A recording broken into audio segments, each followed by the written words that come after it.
উহুদের শহীদরা আজও জীবিত, ইতিহাস সাক্ষী। উহুদের যুদ্ধের আগে হযরত জাবির রাত এর পিতা তাকে ডেকে বললেন, আমার দৃঢ় বিশ্বাস এই যুদ্ধে আমি প্রথম দিকেই শহীদ হব। সত্য ঘটনা বিস্তারিত নিচে তুলে ধরা হলো। 1 কুরআনের ঘোষণা। আল্লাহ তাআলা পবিত্র কুরআনে শহীদদের মর্যাদা সম্পর্কে স্পষ্টভাবে বলেছেন, আর যারা আল্লাহর পথে নিহত হয় তাদের মৃত বলো না, বরং তারা জীবিত, কিন্তু তোমরা তা বোঝ না। সূরা বাকারা 154। 246 বছর পরের সেই অলৌকিক ঘটনা।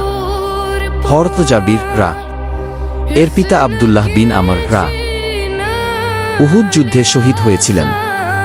এই ঘটনার প্রায় 46 বছর পর আমির মুয়াবিয়া রা এর শাসনকালে মদিনায় একটি পানির নহর খনন করার সময় শহীদদের কবরের পাশ দিয়ে খনন কাজ শুরু হয়।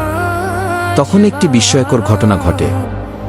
দেহের সতেজতা খনন করার সময় দুর্ঘটনাবশত একজন শহীদের পায়ে কোদালের আঘাত লাগে, আর সাথে সাথে সেখান থেকে তাজা রক্ত বের হতে থাকে।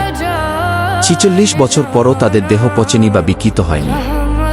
ঘুমন্ত মানুষের মতো প্রত্যক্ষদর্শীরা বর্ণনা করেছেন যে শহীদদের দেখে মনে হচ্ছিল তারা যেন গভীর ঘুমে আচ্ছন্ন। তাদের কাফনের কাপড় পর্যন্ত ছিঁড়ে যায়নি। হযরত জাবির রা এর সাক্ষী, হযরত জাবির রা নিজেই সেই সময় উপস্থিত ছিলেন। তিনি দেখেন তার পিতার দেহ ঠিক তেমনি আছে যেমনটি তিনি দাফনের সময় দেখেছিলেন। এমনকি যুদ্ধের সময় তার মুখে যে ক্ষত হয়েছিল তার হাতটি সেই ক্ষতের উপর রাখা ছিল। হাতটি সরিয়ে নিলে আবার রক্ত বের হতে শুরু করে, আবার হাত আগের জায়গায় রাখলে রক্ত বন্ধ হয়ে যায়। 3 হযরত জাবির রা ও তার পিতার বিশেষ মর্যাদা।